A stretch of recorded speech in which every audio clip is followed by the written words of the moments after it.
Washington was rocked by a major security scare after Secret Service agents exchanged gunfire with an armed suspect near the White House perimeter. The incident unfolded close to the Washington Monument, triggering a brief lockdown as President Donald Trump remained inside the White House. Approximately 3:30 this afternoon, our plainclothes officers and agents that consistently patrol the outer perimeter of the White House complex identified a suspicious individual that appeared to have a firearm.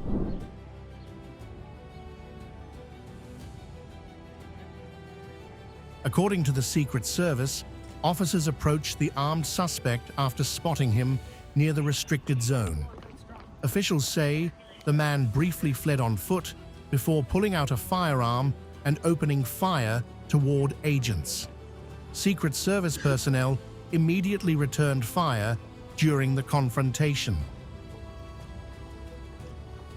Upon making contact, that individual fled briefly on foot, withdrew a firearm, and fired in the direction of our agents and officers. They returned fire and engaged. The suspect was hospitalized after being shot by law enforcement during the exchange near the National Mall. Officials also confirmed that a juvenile bystander was injured in the chaos, but did not suffer life-threatening wounds as emergency teams rushed into the secured area. And I can tell you that at least one, we believe only one, bystander was hit by the suspect. That individual, it's a juvenile, did not sustain any life-threatening injuries, but he's also receiving treatment at the hospital.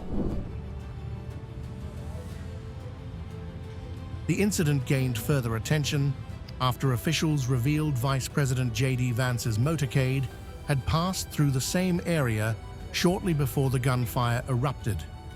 Investigators say there is no evidence so far that the Vice President was the intended target.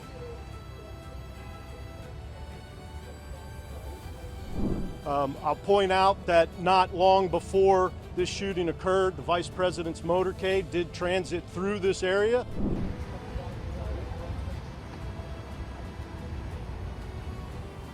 Authorities are still investigating whether the suspect intended to target the White House or senior U.S. leaders. The shooting has renewed concerns over security threats in Washington as the D.C. Metropolitan Police Department now leads the probe into the officer-involved shooting.